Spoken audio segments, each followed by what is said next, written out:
quelques-uns des scribes et des pharisiens prirent la parole et dirent, Maître, nous voulons te voir faire un miracle. Donc, ils voulaient un spectacle. Ils voulaient être divertis. Ils voulaient passer du bon temps. Beaucoup de personnes vont dans ces églises pour se divertir. Qu'est-ce que le pasteur va encore faire aujourd'hui? Pasteur entre guillemets, qu'est-ce qu'il va encore faire? Alors, Jésus leur répond au verset 39. Une génération méchante et adultère. Voilà comment Jésus l'a décrit. Et cette génération est devenue pire 1000 fois, 100 000 fois, 1 million de fois, 1 milliard de fois pire que celle au temps de Jésus. La génération d'aujourd'hui est devenue pire. Mes frères et sœurs, infiniment pire. Génération comment? Méchante et adultère. Ils ne veulent pas être délivrés du péché. Ils ne veulent pas se réconcilier avec Dieu. Ils utilisent Dieu comme une prostituée utilise un client. Ils veulent de Dieu la guérison. Ils veulent de Dieu les biens matériels. Ils veulent de Dieu les choses pour soigner leur vie. Mais ils détestent Dieu dans leur cœur. Une prostituée n'aime pas son client. Une prostituée peut même étrangler son client parce qu'elle sait qu'elle est là. Elle déshonore son corps pour de l'argent. Une prostituée ne peut pas aimer son client. Une prostituée, j'avais fait un enseignement intitulé Chrétien prostitué. Je ne sais pas si quelqu'un peut retrouver cet enseignement. La prostituée déteste son client. Il y a eu des prostituées qui finalement, à force de voir son corps déshonoré, elle commence à tuer ses clients un à un. Il y a eu des serial killers, des prostituées qui ne pouvaient plus supporter comment leur corps est déshonoré, alors que c'est elles-mêmes qui déshonorent leur corps, commencent à tuer leurs clients un à un. Une prostituée n'aime pas son client. Les chrétiens prostitués aujourd'hui veulent aller à Dieu, veulent la puissance de Dieu, veulent la guérison de Dieu, veulent la prospérité de Dieu, veulent les bienfaits de Dieu, mais ils ne sont pas prêts à faire les commandements de Dieu. Ils ne sont pas prêts à se débarrasser du péché. Ils ne sont pas prêts à vouloir se repentir, à changer de vie. Donc voilà, mes frères et sœurs, ce qui se passe aujourd'hui. Alors, terminons avec ce passage introductif. Donc, Jésus m'a dit, une génération perverse, méchante, adultère, demande un miracle. Jésus continue en disant, au verset 39, il ne lui sera donné d'autre miracle que celui du prophète Jonas. Pendant plusieurs années, je ne comprenais pas pourquoi Jésus parlait de l'histoire de Jonas comme un miracle. Et aujourd'hui, vous aurez une révélation époustouflante, mais au sens positif du terme, en comprenant ce que c'est le miracle de Jonas dans la Bible. Jonas a passé 3 jours et 3 nuits dans le ventre d'un grand poisson. Et Jésus, dans ce passage que nous sommes en train de lire, établit un corollaire, un rapprochement avec l'histoire de Jonas, parce que Jésus lui-même a passé 3 jours et 3 nuits dans le ventre de la terre. Donc, dans l'histoire de Jésus, 3 jours et 3 nuits dans le sein de la terre, il y a eu mort. Dans l'histoire de Jonas, il y a eu mort, en quelque sorte. Alors, quel est le plus grand miracle? Le plus grand miracle, c'est pour un chrétien de mourir et de renaître. Est-ce que vous voyez maintenant la révélation époustouflante par rapport à l'histoire de Jonas, le plus grand miracle? Le plus grand miracle, c'est de pouvoir mourir à soi-même et de renaître. J'avais fait un enseignement à savoir, chrétien, si tu ne meurs pas, tu ne peux pas véritablement être un disciple de Jésus-Christ. Si tu ne meurs pas, tu ne peux pas véritablement être un disciple de Jésus-Christ. Aller dans le royaume de Dieu. Beaucoup parmi nous sommes vivants. Nous devons mourir. Aller dans une morgue où les cadavres sont allongés. Commencez à insulter le mort. Dites à un mort, regarde comment tu es vilain. Regarde comment tu es ceci. Regarde comment tu es comme un monstre. Le mort ne va pas réagir. Mais beaucoup de chrétiens, y compris vous et moi, ici, s'ils vont dans la rue, on lui dit, regarde comment tu es vilain. Toi, sale nègre. Le cœur va commencer à brûler. Ça veut dire que tu n'es pas mort. Est-ce que vous commencez à comprendre comment le plus grand miracle, c'est celui de mourir pour renaître? Allez à un enterrement, quelqu'un chatouille un mort, le monde ne va pas réagir. Le monde n'a pas d'oreille pour entendre les commérages, les on-dit. Le monde n'a pas les yeux pour voir les mauvaises choses qui se passent dans le monde. Et de plus en plus dans le deuil aujourd'hui, c'est le moyen pour les hommes et surtout les femmes de manifester leur frivolité, leur mondanité.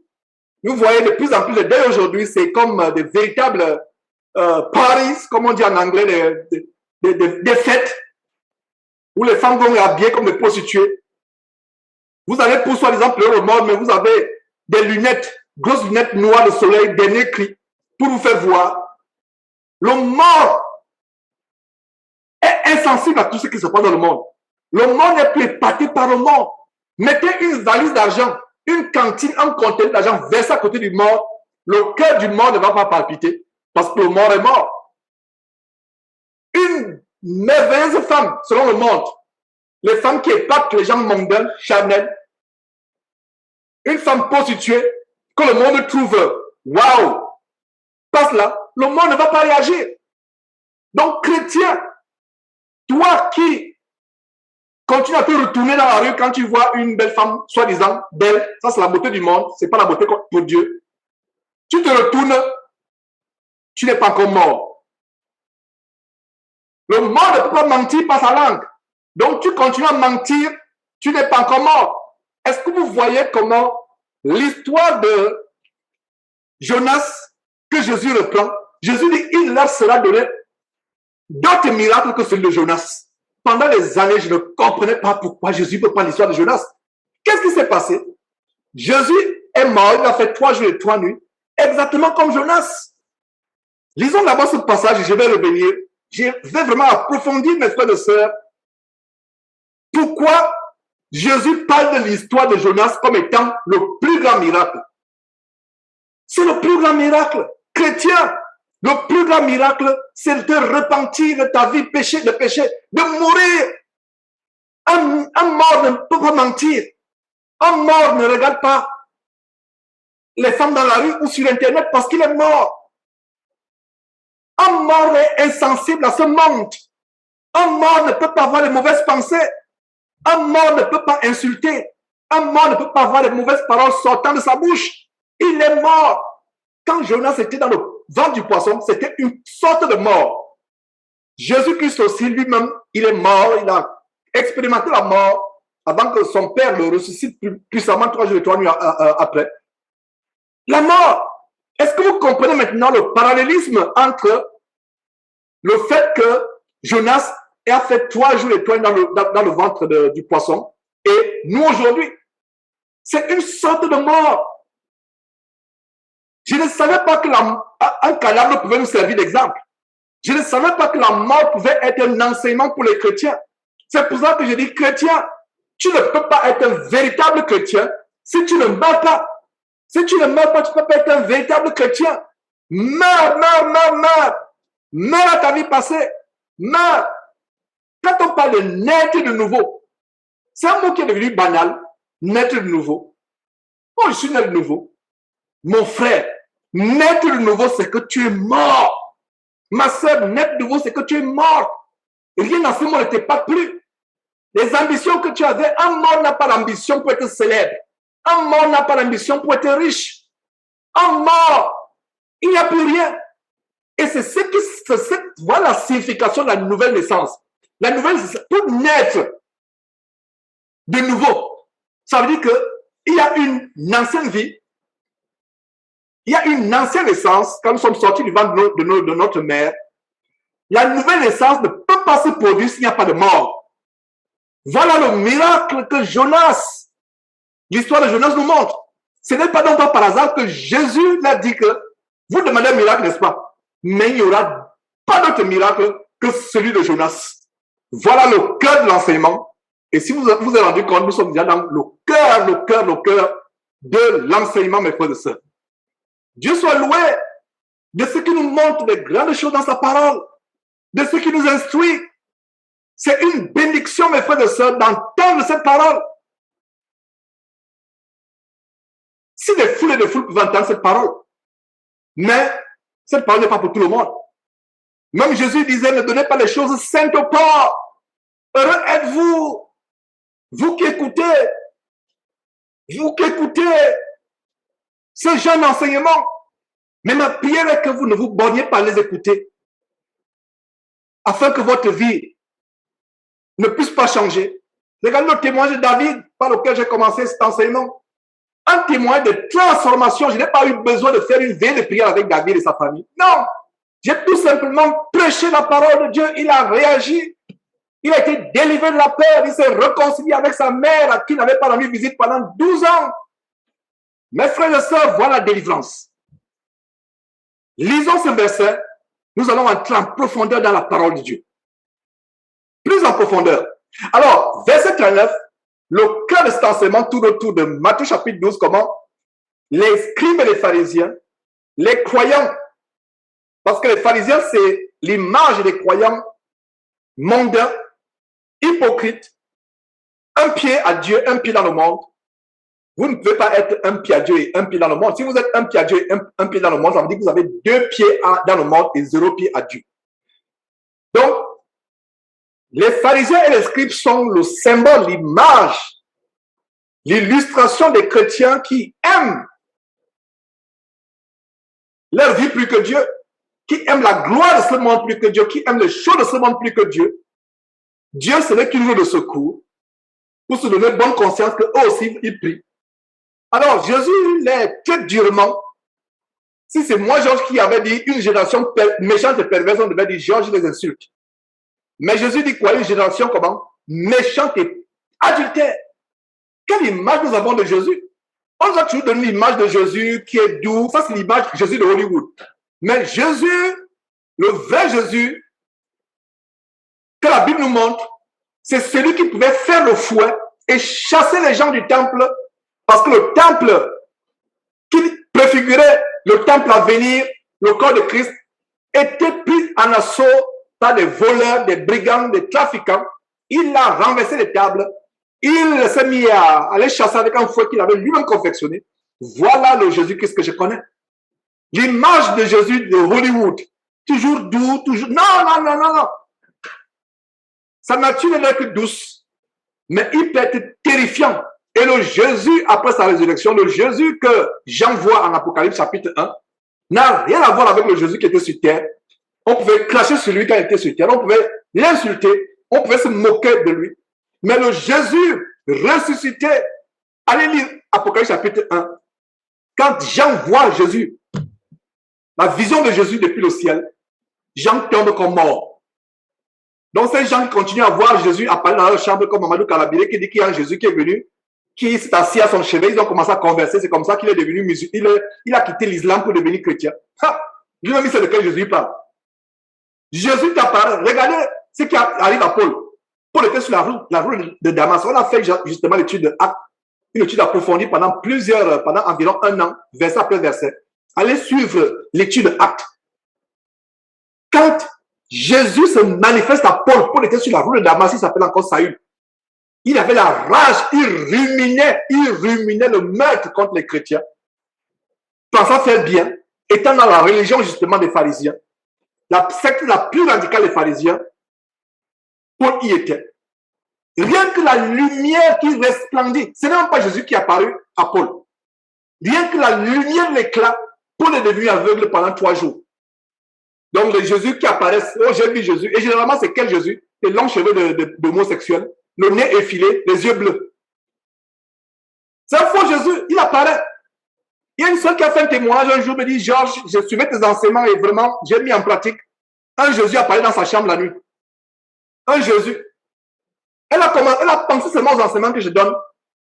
Jean chapitre 4, verset 1. Bien-aimé, ne donnez pas foi à tout esprit, éprouvez les esprits.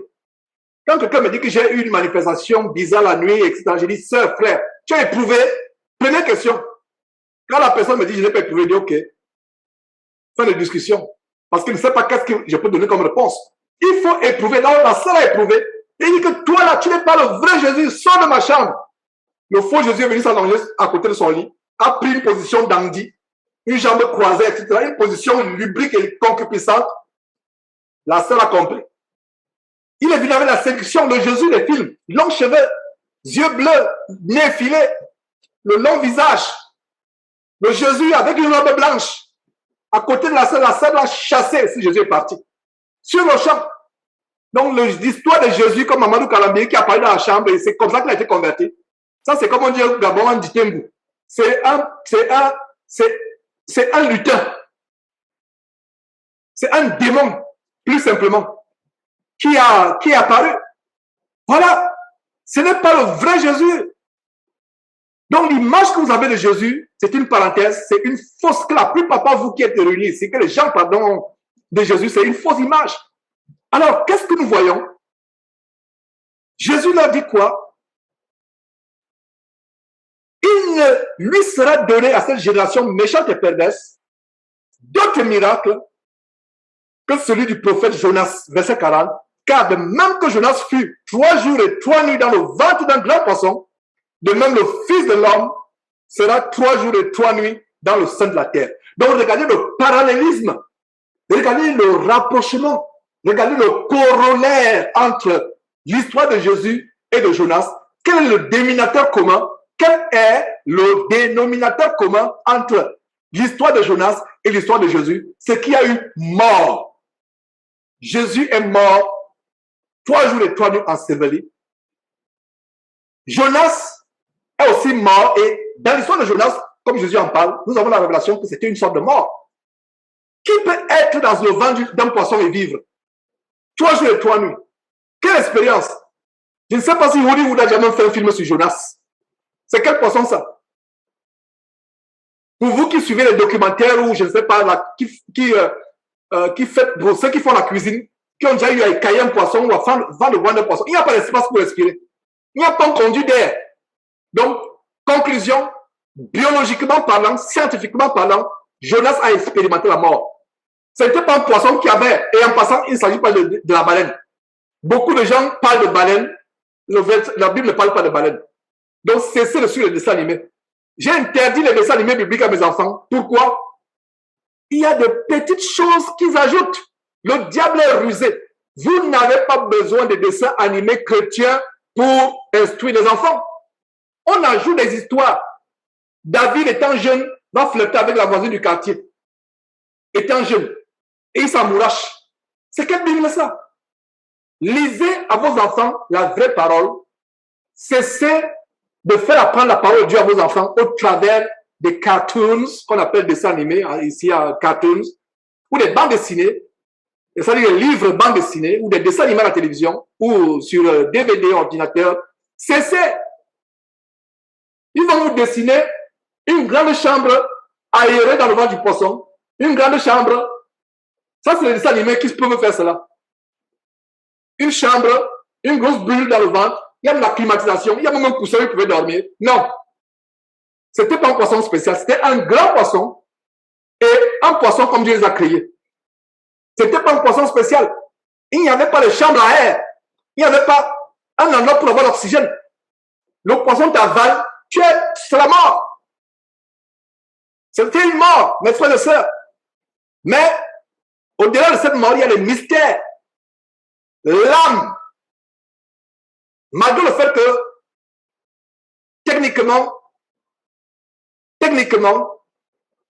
Jonas était mort. Celui qui veut mettre en doute ce que je suis en train de dire, qu'il aille à la plage, qu'il se fasse avaler par une baleine. Ou par un grand requin. Bon, le requin, encore, il va d'abord te déchiqueter, etc. Mais faites-vous avaler par une baleine. Vous allez mourir par asphyxie. Mais le miracle dans Jonas, c'est que son âme pouvait continuer à converser avec Dieu. Son âme pouvait continuer à prier.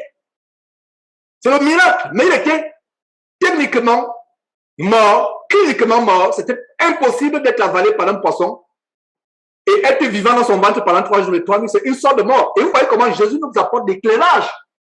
Que comme lui, Jésus, il a fait 3 jours et 3 nuits dans le sein de la terre, étant mort, Jonas aussi a fait 3 jours et 3 nuits dans le ventre du poisson, étant aussi mort. Si Jonas n'avait pas expérimenté une sorte de mort dans le ventre du poisson, Jésus ne pouvait pas établir un corollaire. Jésus n'était pas vivant selon ce que nous connaissons, vous et moi, de la vie, respirer, voir des choses, etc. Il se retrouvait dans le séjour des morts. Alors, conclusion, le plus grand miracle, selon Jésus-Christ, c'est de passer par ce que Jonas est passé. C'est de passer par ce que Jésus-Christ lui-même est passé. En fait, c'est mourir. Je disais tout à l'heure qu'un mort n'a plus des envies. Un mort ne jalouse pas. Imaginez-vous que la belle, soi-disant prostituée du quartier que le mort de son vivant, au calage pendant son vivant convoitait, cette voisine, il languissait après cette voisine quand elle se dandinait là, comme une prostituée sur les hauts talons. Quand elle se dandinait au quartier, quand ce homme allongé sur son lit de mort était vivant, il languissait. Il était sur le bord de la crise cardiaque. Mais le voilà étendu sur le lit de mort. La même femme ayant la mise de prostituée vient avec toutes ses courbes au deuil. Le mort ne réagit pas. Donc toi, chrétien, continue à réagir quand tu vois les photos impures sur Internet. Tu continues à réagir quand tu vois la voisine du quartier ou la collègue du travail. Tu continues à languir. Tu n'es pas mort. Et si tu n'es pas mort, tu ne peux pas expérimenter la vraie délivrance. Voilà l'évangile que je donne. J'aimerais qu'on voit quelques détails de la prière de Jonas. Quand Jonas est dans le vent du poisson, qu'est-ce qui se passe? Dieu, c'est un mystère, c'est un miracle, a permis que l'âme de Jonas puisse se repentir. Et j'ai fait un enseignement sur le livre de Jonas, un enseignement pas approfondi, très rapide sur le livre de Jonas. Je ne sais pas si quelqu'un peut aussi retrouver cet enseignement. Tellement d'enseignements ont disparu avec ces chaînes qui ont été fermées, soit par Facebook, soit par YouTube. Mais nous ne nous décourageons pas. Alors, lisons quelques détails de la prière de Jonas. Et nous allons voir dans la prière de Jonas quelque chose d'assez intéressant. Quelque chose d'assez intéressant. La prière de Jonas, mes frères et sœurs. Jonas, c'est dans quelle partie de la Bible? Nouveau Testament ou Ancien Testament? Jonas, c'est avant Somme ou après Somme. Nous devons avoir les livres de la Bible au bout des doigts. Donc voilà, mes frères. Donc, nous avons dans la Bible Osée, Joël, Amos. Et après Amos, nous avons Abdias. Et après Abdias, nous avons Jonas. Donc Jonas, c'est après Abdias. C'est le livre des prophètes. Alors, regardez ce qui se passe. En Jonas chapitre 2. Lisons Jonas chapitre 2 pour comprendre comment le fait pour Jonas d'être avalé par le grand poisson l'a amené à expérimenter le grand miracle dont Jésus parle. Et n'oubliez pas que Jonas s'est retrouvé dans le vent du grand poisson à cause de sa rébellion. Dieu l'envoyait prêcher à Ninive, la repentance à la ville de Ninive. Et regardez, la ville avait besoin de quoi? De la repentance. Tout est lié depuis l'Ancien Testament jusqu'à aujourd'hui. Jonas est le symbole de la prédication sur la repentance. Et à cause de la prédication de Jonas, toute une ville, tout un pays s'est repenti. Le roi, pourtant impie, infâme, abominable de ce pays, de cette région, a décrété un deuil. Les gens devaient se revêtir, se couvrir de cendres et se revêtir de sacs. Un signe vraiment de brisement de cœur, de brisement et de repentance. Le plus grand miracle de Jonas, ce n'est pas qu'il a opéré des miracles dans la ville de Ninive, mais il a opéré un grand miracle de Dieu, a mené tout un pays à la repentance. Alors, lisons l'histoire de Jonas et vous allez comprendre pourquoi Dieu, le Fils de Dieu, pourquoi le Fils de Dieu faire un parallèle entre le fait que Jonas est mort, avalé par un grand poisson. Il a passé 3 jours et 3 nuits dans le ventre de ce poisson. Et le parallèle avec lui-même,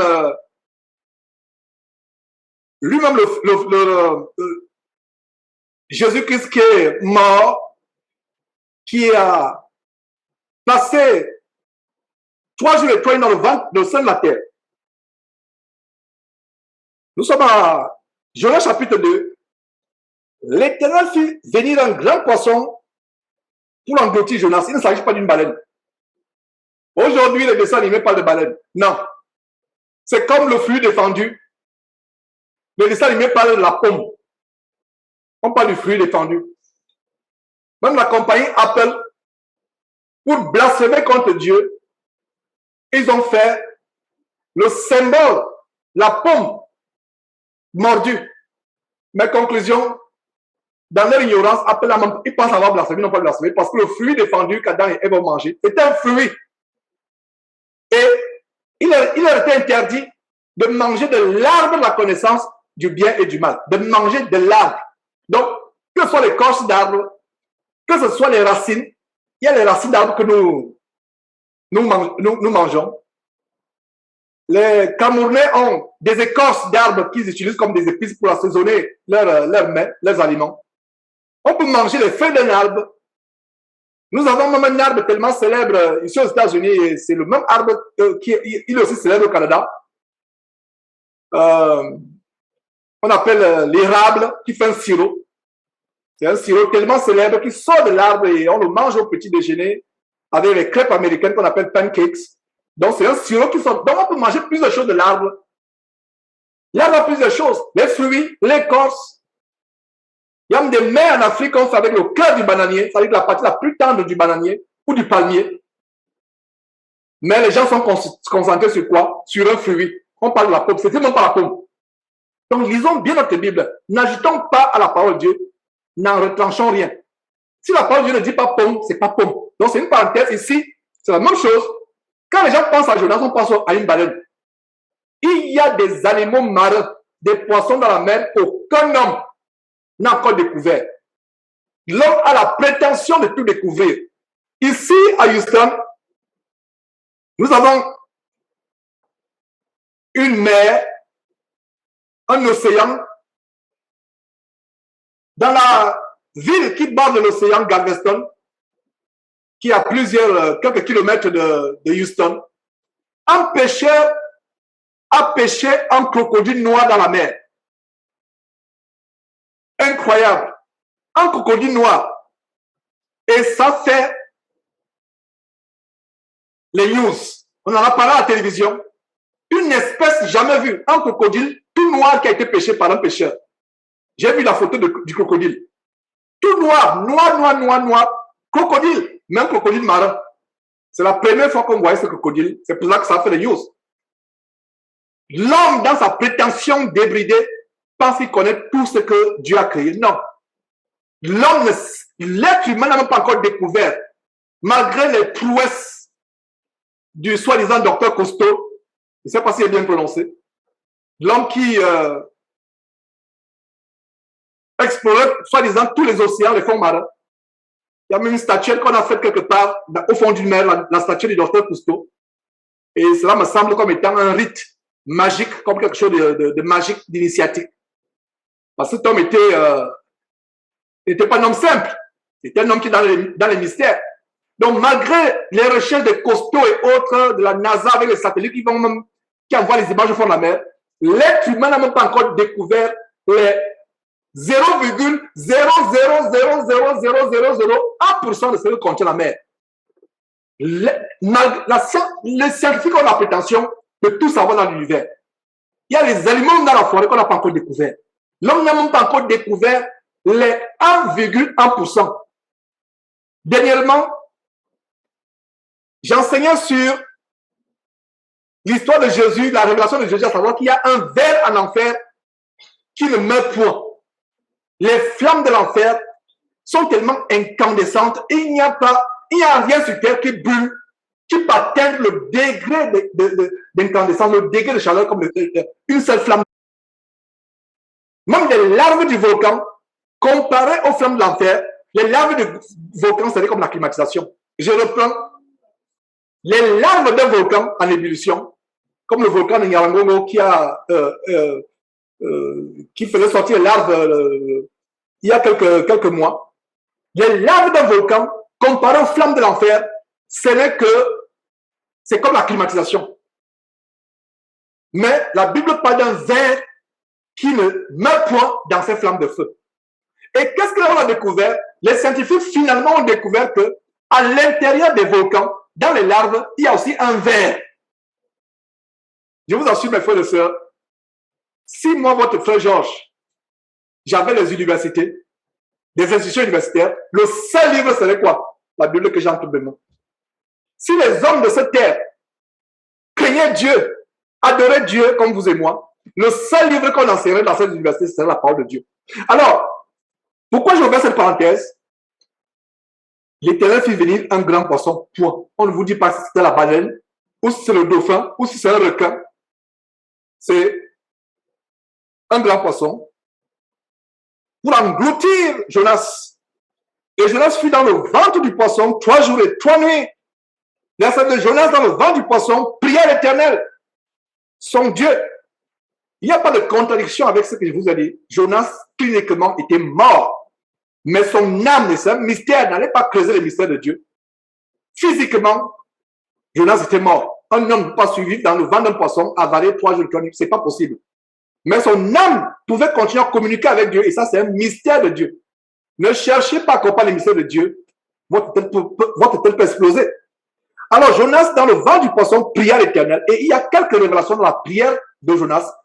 C'est pour ça que Jésus peut dire à cette génération méchante et adultère que le seul miracle que je vais vous donner, c'est celui de Jonas. Il est mort. Et quand Jonas sort du ventre du poisson, c'est une nouvelle personne. Ce n'est plus le Jonas qui se rebelle devant Dieu. Ce n'est plus le Jonas qui fuit devant Dieu. C'est le Jonas qui, au chapitre 3, va aller prêcher la repentance à une ville cruelle comme Ninive.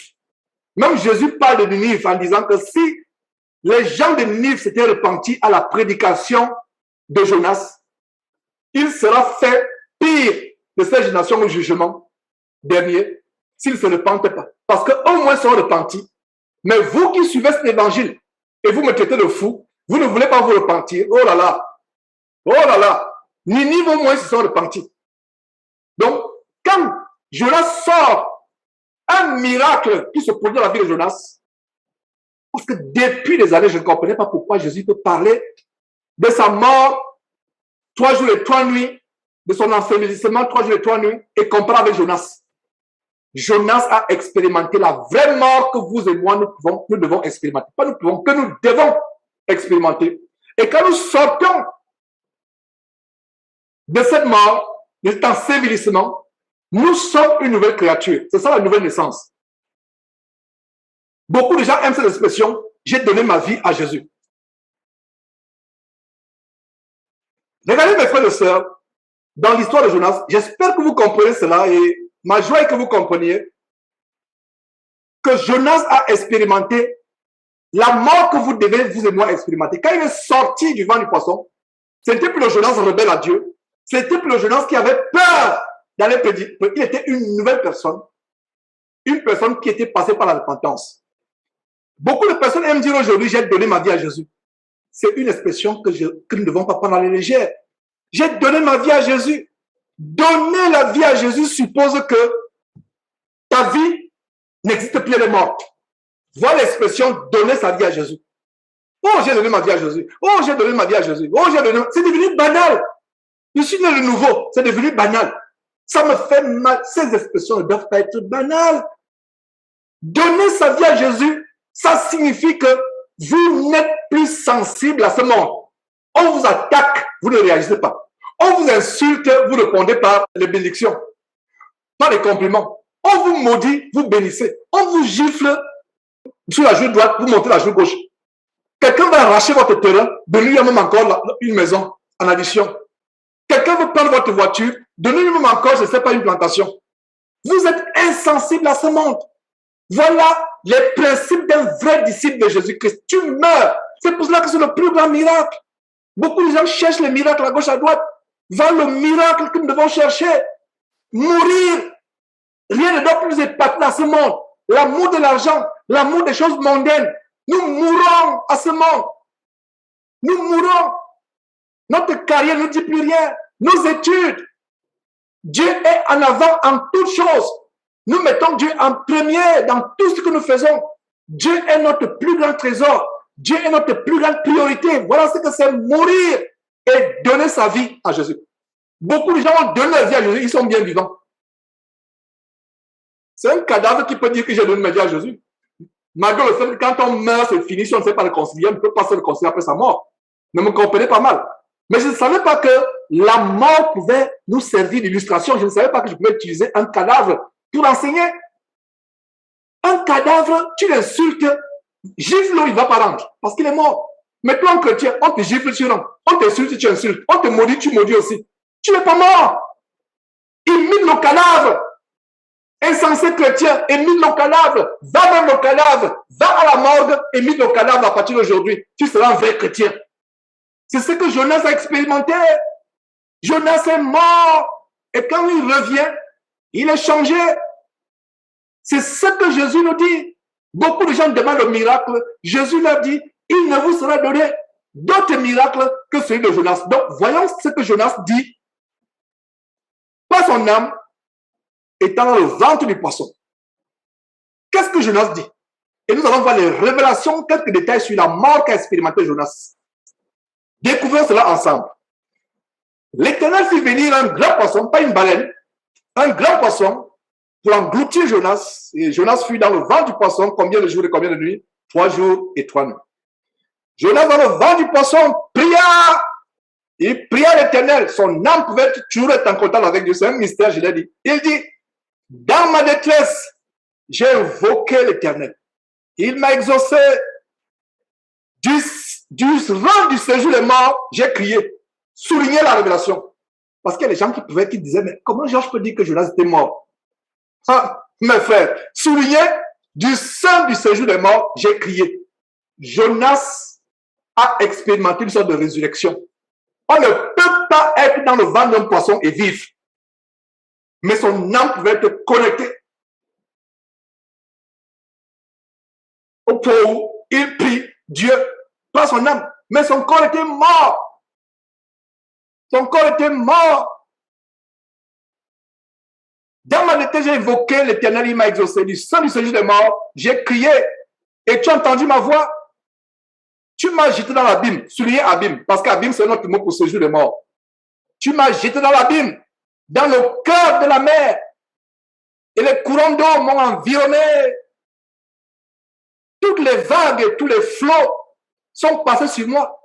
Donc, avant qu'il fût jeté dans la mer, avant qu'il soit avalé par le poisson, il a fallu qu'il passe par les flots. Et allez lire l'histoire au chapitre 1, pourquoi on a jeté Jonas. Parce que comme les gens du bateau ont tiré au sort, ils se sont dit que cet homme doit être quelqu'un de mauvais. Lui-même était content qu'on le jette parce qu'il fuyait loin de Dieu. Il y a les gens qui sont placés suicidaires, prêts à mourir, qu'à affronter Dieu. C'était le cas de Jonas, il était suicidaire. Allez lire le chapitre 1 pour voir dans quelles conditions Jonas s'est retrouvé dans la mer. Tu m'as jeté dans l'abîme, dans le cœur de la mer, et les courants d'eau m'ont environné. Toutes tes vagues et tous tes flots ont passé sur moi. Je disais, je suis chassé loin de ton regard. Mais je verrai encore ton saint temple. Les eaux m'ont couvert jusqu'à m'ôter la vie. Voilà une autre révélation que Jonas était mort. Je n'invente rien. J'enseigne chapitre et verset. Les eaux m'ont couvert jusqu'à m'ôter la vie. Donc Jonas lui-même dit pendant qu'il prie, il sait qu'il est mort. Mais c'est son âme qui continue à communiquer, à prier pour Dieu. Les eaux m'ont couvert jusqu'à m'ôter la vie. L'abîme m'a environné. Les roseaux ont entouré ma tête. Je suis descendu jusqu'aux racines des montagnes. Les bas de la terre m'enfermaient pour toujours. Donc, Jonas sait qu'il ne peut plus sortir de là. Il sait que c'est fini. Mais il prie Dieu, c'est pour ça qu'il rend grâce à Dieu. Il sait que Dieu l'a délivré. Et il y a un détail ici. Je parlais du général, je ne sais pas comment on l'appelle, docteur Cousteau. Au fond de la mer, il y a les endroits où les racines ont leur montagne. Le mont Kilimanjaro, le mont Everest, le mont Cameroun. Il y a les endroits où, au fond de la mer, ils ont leurs racines. Voilà la révélation. Lisez abondamment la parole de Dieu, vous serez intelligent. La science ne peut pas comprendre ce qu'il vient de vous lire. Aucun scientifique ne peut comprendre ce qu'il vient de lire. Quelque part, au fond des mers, les montagnes qui sont tellement grandes ont leurs racines. Aucun homme n'est encore allé là-bas. Quel genre de poisson peut vivre là-bas?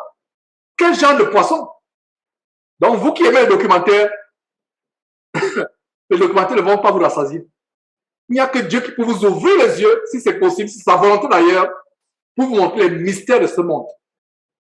Les mystères de ce monde.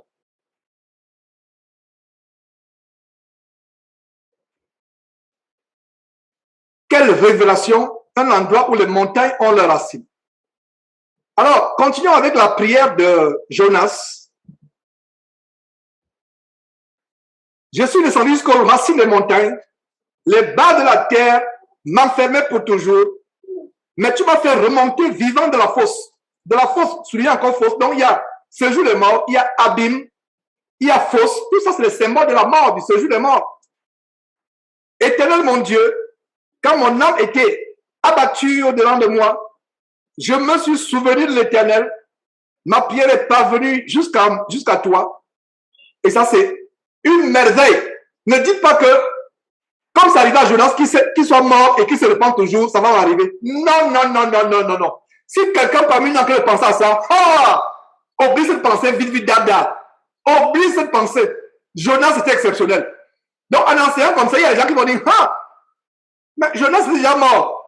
Mais continue à intercéder. Dieu, non, non, non, non, non.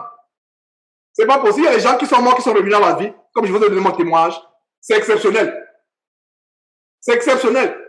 Si Jonas ne revenait pas à la vie, au jour du jugement, Jonas devait être jugé et aller en enfer parce qu'il a désobéi à Dieu. Il a fui loin du commandement de Dieu, de la mission de Dieu, de la commission de Dieu. Il s'est rebellé. Donc ne dites pas que Jonas est mort, donc on peut mourir, étant au sujet de mort, on intercède. Non, non, non, non. Et je suis content de ce que je fais cette précision. Je fais cette précision. Ne pensez pas juste que, en mourant, vous pourrez aussi régler votre vie après la mort. Non. Jonas, c'était exceptionnel. Vous réglez votre vie maintenant. Le Nouveau Testament nous révèle ceci. Après la mort, vient le jugement. Il n'y a plus de possible. C'est étant vivant que tu te réconcilies. Oubliez les doctrines des démons des catholiques, du purgatoire. Oubliez les doctrines des démons des mormons, à savoir prier pour ceux qui sont décédés. Les mormons, ça c'est les doctrines des démons. Les mormons pensent que on peut prier pour les ancêtres qui étaient morts sans être sauvés. On peut prier pour les parents, les amis qui étaient morts sans être sauvés. Ça, c'est la doctrine diabolique et c'est comme le purgatoire des catholiques. Moi, j'étais catholique par le passé. Je pensais que un catholique peut pécher comme il veut, mener sa vie comme il veut. Après la mort, il y aura un endroit où il va se purger de ses fautes. Il sera purifié, un endroit qu'on appelle le purgatoire. Montrez-moi un verset dans la Bible où on parle de purgatoire. Satan est la race humaine. Satan fera tout pour nous amener à l'enfer. Donc, l'histoire de Jonas est exceptionnelle.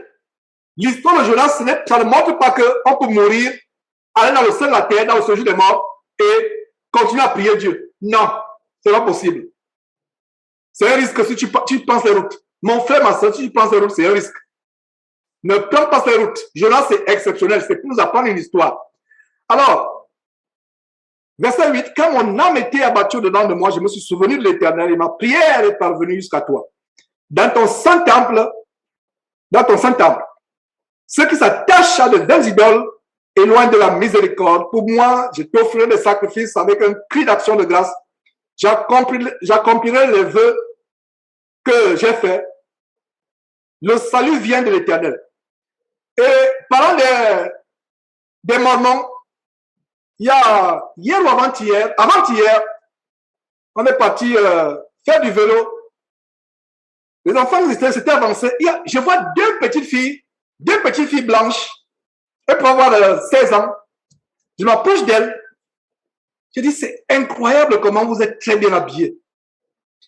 C'est incroyable. J'ai rarement vu des jeunes gens habillés comme vous êtes. Des longues robes qui descendent. J'étais seul. J'ai dit, waouh! Je pensais que ce sont mes filles qui s'habillent comme cela seulement. Parce qu'aujourd'hui, c'était un endroit, on avait traversé l'endroit où il y a beaucoup de personnes qui marchent, qui font le sport. Donc j'ai arrêté ces deux filles. Elles sont arrêtées. Je leur ai dit, vous êtes très bien habillés. C'est avant-hier. Et c'est incroyable. Vous êtes chrétiens. Je m'attendais à ce qu'elles me disent qu'elles sont chrétiennes. Elles me disent, nous sommes mormons. Oh là là, frère, il fallait voir la déception dans mon cœur. J'étais déçu. Mais en même temps qu'elle était donné, elle m'a même donné un livre. J'ai pris le livre et dit, au moins, voilà un livre de moins. Dans mon cœur. J'ai accepté le livre et dit, voilà un livre de moi. Et quand je suis arrivé à la maison, j'ai déchiré le livre, j'ai mis à la poubelle. Et je suis content d'avoir déchiré le livre diabolique, la Bible des Mormons. Mais je me suis approché des jeunes filles et je leur ai dit vraiment, continuez comme cela. Bon, n'allez pas, la famille voudrait que, n'allez pas comme, d'abord c'est les enfants. Vous n'êtes pas supposé parler aux enfants comme cela. Mais je leur ai fait un compliment, j'ai dit, continuez comme cela. Vous êtes bien habillés, c'est rare. Continuez comme cela, la vertu, la femme doit se couvrir. La femme doit se couvrir le corps, etc. Continuez comme cela. Mais j'étais tellement déçu quand elles m'ont dit qu'elles sont mormons. Et elles m'ont été contentes. Voilà justement notre livre, notre Bible que je vous donne. J'ai pris le livre et dans mon cœur, je disais, je vais détruire un livre de moi. Peut-être c'est l'effet d'une goutte d'eau dans la mer. Mais au moins, j'ai détruit un livre mormon. Arrivé à la maison, j'ai mis à la poubelle, j'ai déchiré. Mais elle était bien habillée. Oh Seigneur Dieu, que Dieu vraiment délivre. Je prie que Dieu délivre ces deux filles. Bien habillées. Tout le monde. Même des fois, quand je suis avec mon garçon, il dit, Victor, ferme les yeux, ferme les yeux. Oui, ferme les yeux. Ferme les yeux. Il a 16 ans, 17 ans bientôt. Il dit, ferme les yeux. Il ferme aussi les yeux. Il dit, ferme bien. Pas un œil ouvert. Ferme. Il ferme les yeux. Voilà. Voilà comment. Mes frères et sœurs, soyez attachés à vos enfants. Passez du temps ensemble, surtout les garçons. Nous passons beaucoup de temps ensemble. Et c'est là où il apprend la vertu. Passons beaucoup de temps ensemble, il apprend la vertu. Vous pouvez être occupé comment? Passer le temps avec les enfants. Père, mère, passer le temps malgré les occupations. C'est le premier ministère. Tu peux prêcher la parole au monde entier, mais si ta propre famille est détruite. Voilà. Je peux être dur avec eux, mais nous passons aussi le temps ensemble. Donc, je disais à ces enfants, regardez, tout autour de vous, les filles sont habillées, elles ont qu'est-ce que les caleçons nus, les pantalons déchirés. Mais vous êtes bien habillés, soyez encouragés. Je les ai encouragés, on s'est séparés. J'ai pris la Bible, je l'ai déchirée. Ils ont des millions et des millions de Bibles, donc déchirer une, bon, bref. Mais je suis quand même content d'avoir déchiré. Donc, c'était une petite parenthèse, mes frères et sœurs, quand je parlais des Mormons, qui enseignent que tu peux prier pour tes ancêtres. J'ai ouvert cette parenthèse parce que j'en ai rencontré deux, mais pourtant, qui étaient bien habillés. C'est pour ça que la Bible dit, si votre piété ne dépasse pas celle des pharisiens, parce que c'est l'apparence. Mais ces enfants, de merveilleux enfants, deux merveilleuses adolescentes, deux merveilleuses filles, bien habillées, couvertes. Et je leur ai demandé, vous trouvez ces habits où? Elles m'ont dit, on va à Walmart, on va au Navy. J'ai dit, mais nous, on y va tous les jours, on ne trouve pas. Donc, ça veut dire qu'on va passer vraiment du temps, de jours et de jours pour aujourd'hui, tu vas dans un magasin, c'est difficile de trouver une robe. C'est pour cela que nous devons encourager nos filles à se mettre à la couture si c'est possible. À se mettre à la couture si c'est possible. Donc, j'ai terminé avec l'histoire de Jonas, mes frères et sœurs. Et vous comprenez donc pourquoi Jésus fait le parallèle entre l'histoire de Jonas et sa propre histoire. Ça veut dire que nous devons mourir. Alors, pourquoi Jésus a dit à ces hypocrites, malicieux, rusés, et à la difficulté dans le cœur, pourquoi il a dit que vous demandez un miracle? Le seul miracle, c'est le miracle de la repentance. Il il est très difficile de se délivrer du péché.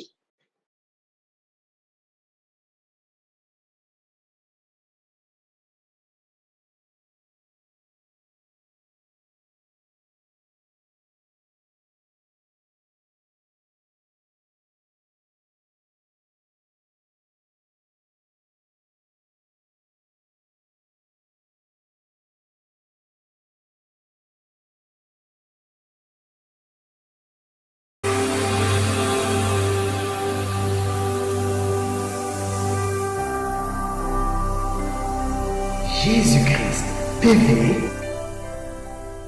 vous connaîtrez la vérité et la vérité vous affranchira.